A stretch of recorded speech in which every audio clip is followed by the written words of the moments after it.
everyone, and welcome back to Bacon. Also, welcome back to Cinderella Phenomenon. We're continuing on with Chev's route. I do apologize if I come off a little tired. I am a little tired. But what else is new at this point? I accompany Chevalier to his office. It is a humble space, cluttered with herbs and remedies and books. The sight of it makes me nostalgic. Years ago, I worked side by side with Chevalier, assisting him while he helped soldiers who had gotten caught up in the palace infighting.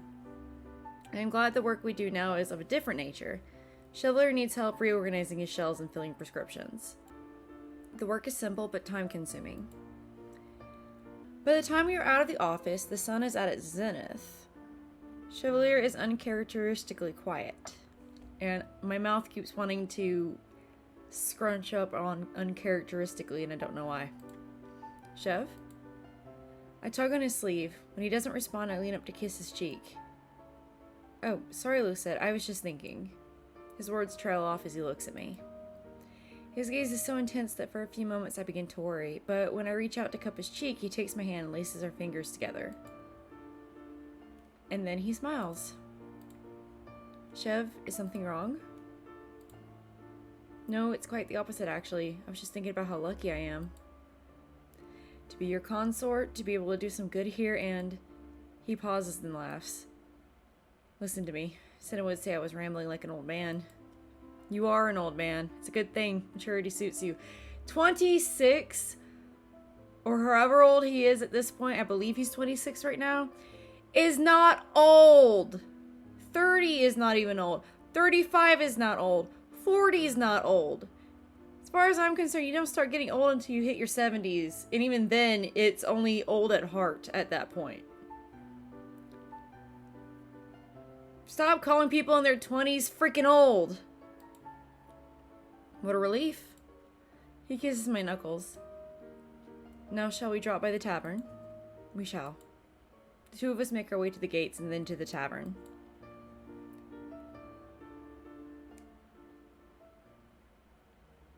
Chevalier's errand takes no time at all. I wait for him outside, and minutes later he emerges holding a picnic basket. Is she actually allowed out and about without any kind of anything? Like without guards, without a knight, just with Chevalier? He's already proven he can't really fight. He was certain he could at least do something because he knows enough about the human body that he knows how to make you make you bleed out. I'm just having a time with words today, goodness. But he proved he's not exactly useful in a fight. And I understand why they might feel like that she can protect herself because she has magic and everything, but still, shouldn't she have some kind of a bodyguard? Whatever, I guess. The surprise is a picnic? Indeed. Is this another date? Where someone else will show up and we'll have a conversation in which we put someone down. Not just any date, Lucette. I'm going to make this the best date you've ever gone on. He wraps an arm around my shoulders and begins to walk me toward the forest. Aren't you, at least in each of these routes, I imagine that the love interest is the only person she's ever been on dates with before. So, wouldn't you know what date she's been on? You just have to top your own. On our way there, we pass a crowd of cheering people. Walt stands before them, performing magic. As the audience claps and cheers, Walt laughs and bows. His eyes snag on us when he straightens. Have fun, you two. I love you, Waltz. Chevalier worries back, but I am too startled by the coyness and Waltz's smile to react. What did Waltz do? My befuddlement falls away as we enter the serene quiet of the forest. A sigh escapes my lips before I can help it. I miss the walks we used to take here. I pause. Or the detours, as you call them. That first one wasn't a good one, to be honest. That was a bad detour. In real life, that would have gotten him several smacks, if not a punch to the face. I hate how they're trying to romanticize, on top of it, they're not just ignoring the bad things that he did. They're trying to romanticize a good deal of them, too. And that's kind of bringing me back to that bad mood I always tend to get after dealing with Chev. I had the same thought, which is why I thought maybe you'd prefer this to be a cafe today. Oh, prefer this to a cafe, my bad. Here, I do not have to worry about being a princess. I do not have to worry about standing up for myself or for Chevalier. Though I do not think he needs me to do that for him. Not anymore. I tell him this as we walk through the vibrant greenery. You seem more confident now. What can I say? You're an inspiration, princess. It is strange how, when he says the words, he glances off to the side as if avoiding my eyes. You are acting strange. Chevalier's gaze flickers back to me. He smiles.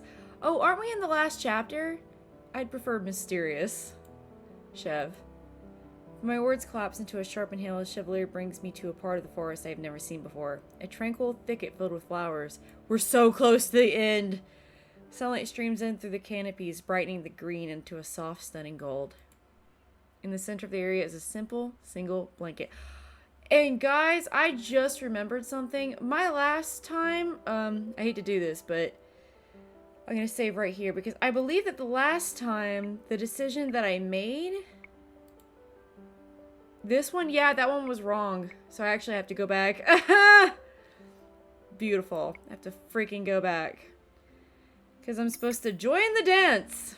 I do not realize I have wandered toward the center of the circle until someone, a stranger, grabs my hands.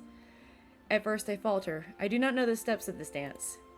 But then I realize it does not matter. I let myself twirl and spin and laugh. And by the time I twirl into another dance partner, I barely remember that I am dancing.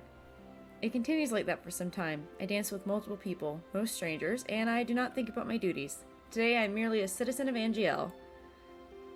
And then it is not just strangers I am dancing with, but familiar faces. Well met, princess. Well met, Claude. Where's your brother? Claude jerks his head to the side. I follow his gaze to the outskirts of the circle where I see Emmeline twirling with Lance. They have only eyes for each other. They never so much as glance in our direction.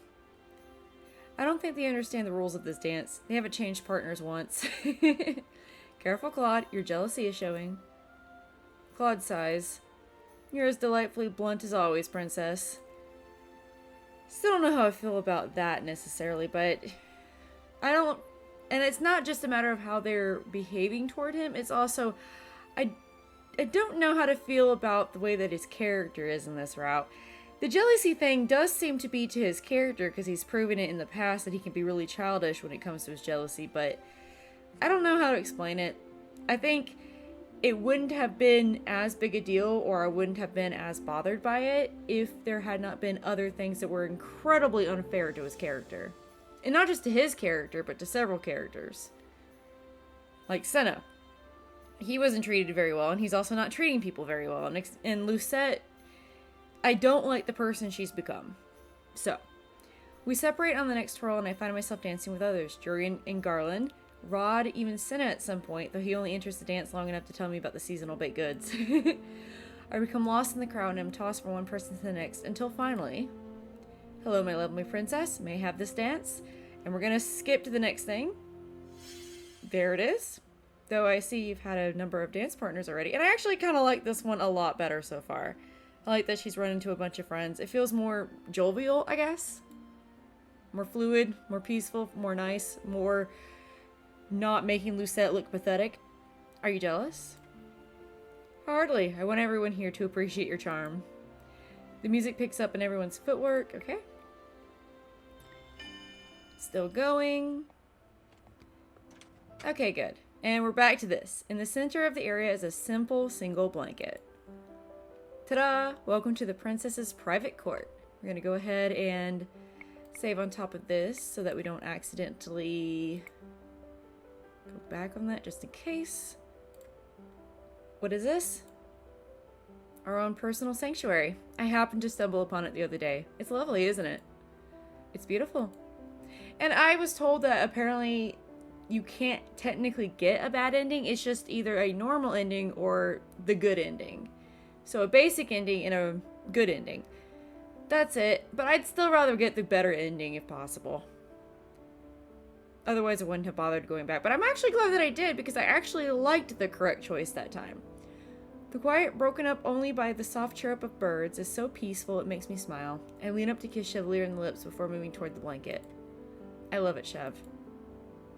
Chevalier beams as he joins me with the picnic basket. I thought you might like to use it as a reprieve from court. Or, you know, if you wanted somewhere private to whisper sweet nothings into my, I elbow him in the stomach, laughing. Perhaps. Chevalier sets out a quaint meal. There are small sandwiches, a simple salad, and, unsurprisingly, the cursed Princess Lily platter. I think it's funny she's calling it cursed. These are the most popular biscuits in the kingdom now, you know. Of course they are. We discuss many things while we eat, ranging from Rod's departure to Emmeline's adoration of Lance to the more serious council meetings. The more we talk, the more I notice Chevalier beginning to drift off. Before I know it, day passes into night, and the sunlight is replaced with shards of glittering moonlight. Chevalier is so quiet I can hear myself think, which is alarming. Very alarming, considering how talkative he is. Be like me suddenly shutting up. A quiet creaky sound startles me from my thoughts, and I notice a bird has landed on a branch above us. But the distraction is brief. I turn back to Chevalier, who I notice is rooting through the small picnic basket. The troubled look on his face makes me pause. Chev? Where? Triumph suddenly lights his features. Aha! It happens in a flash. Chevalier plucks something from the basket and holds it up. His hand knots into the bird roosting above us, and it squawks its irritation and flies off. His hand knocks into the bird roosting above us. Okay, I read it out loud, but I wasn't reading it in my brain for a second, and I actually read that as him, like, grabbing the bird. Oh. Chevalier freezes. A look of horror pauses over his face. Oh. He stands abruptly. No. That isn't for you, little bird. I follow his panicked gaze to the bird who is settled in a nest a few branches higher. Something shiny gleams in its talons. Is that? Are they actually doing this thing where the same proposal he did to his last fiance, he's doing with Lucette? Is that actually what's happening here? Gods, this is a disaster. Maybe I should... All at once, he seems to come to a decision. Without any explanation whatsoever, he turns to the tree and begins to climb. Chev! Don't worry about me, princess. Just getting something important. The bird flutters its wings as if in preparation to fly off. I act on instinct, casting the first magic that comes to mind. The nearby branches shoot outward, encasing the bird in a cage entirely of my making. The bird shatters and flutters. Oh, chatters and flutters, but to no avail. It is already trapped by the time I snap my fingers and float the cage down to us on a gust of wind. Chevalier drops to the ground. Lucette, wait. But I've already reached into the cage for the glimmering object in its talons. He did the same freaking... He did the same proposal, and the same thing happened with the bird. He did the same freaking proposal. The sight of the ring is so shocking, and I guarantee she's not going to be bothered by that at all. All I can hear is my heartbeat, which reverberates throughout my whole body. Yeah, I must be cursed. This isn't how this was meant to go at all, but... I don't really like the artwork here, I gotta say. There's something really weird about his face. She still looks nice from behind. But this is definitely off. I look up at Chevalier in wonder. He sits before me, flushed and smiling.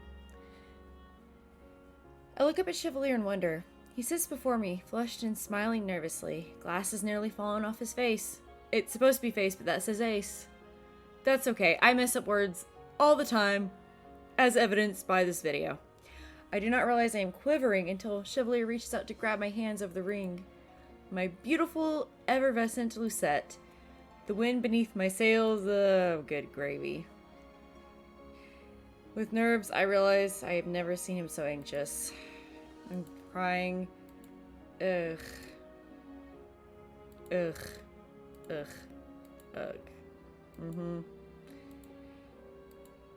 Yeah, he did the exact same. Oh.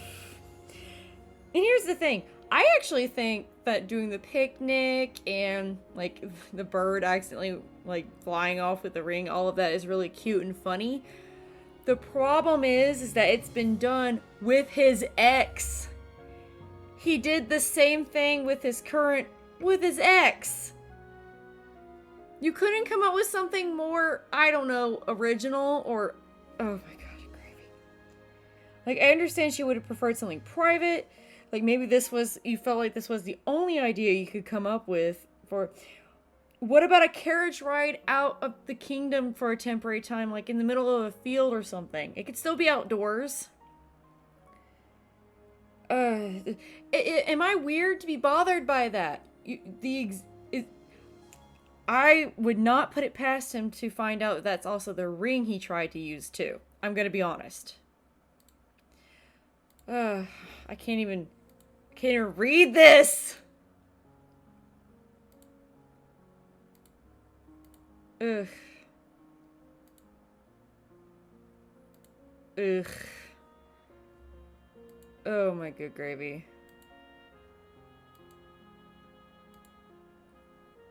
Oh my good gravy.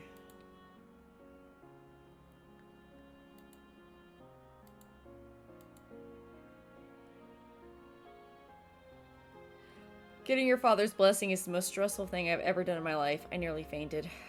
This could have been so cute. This could have been so funny. This could have been so emotional, and it's just so many issues. It would be foolish to think this won't be a long engagement. There are many things Chevalier will need to learn and many people who have to impress before we can wed. It will be a rough road, but I am grateful we can travel it together. Ugh. What's that? Yes? I love you more than anything in this world. I love you too, forever and always. And I love that this route is about to be over. Forever and always, my dearest princess. Chevalier whispers the promise onto my lips and seals it with a kiss. It did not exist. Okay, come on. At this point, I just want this to be over. This feeling is what inspires me to fight another day. Chevalier is what inspires me to fight another day. And no matter what the obstacles, I will never lose sight of that.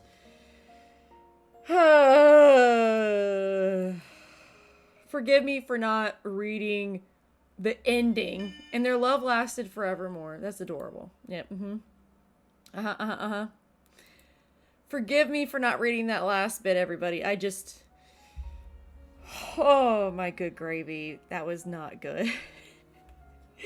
That was so not good. That was unromantic. That was... Am I shallow for thinking that way? It wasn't good!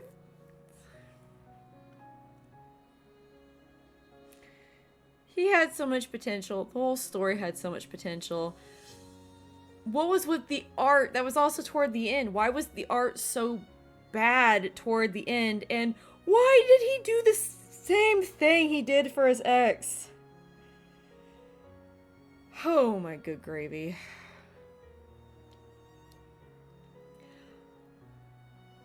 I'm just really happy we're going to be able to get into Rod's route next, because hopefully that'll make up for the absolute shit show this was.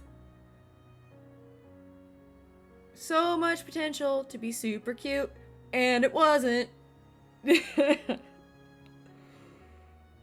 Oh boy.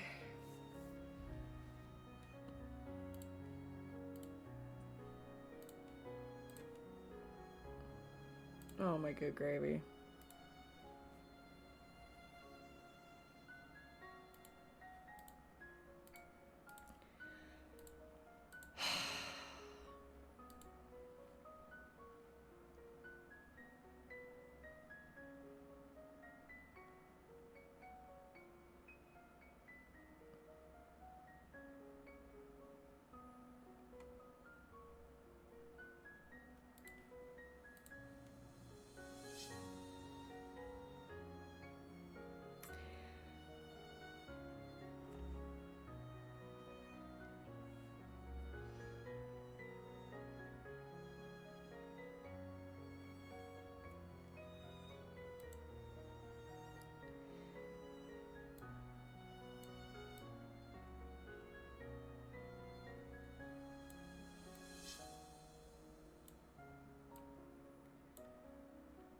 Let's see.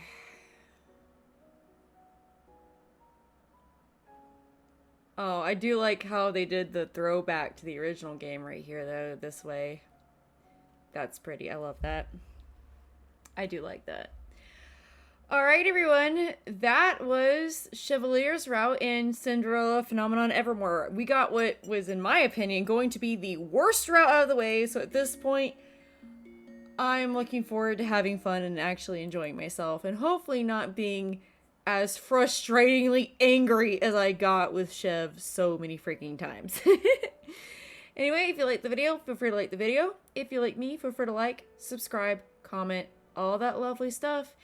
And I'll see you next time when we start Rod's route in Cinderella Phenomenon Evermore. See you next time. Bye-bye!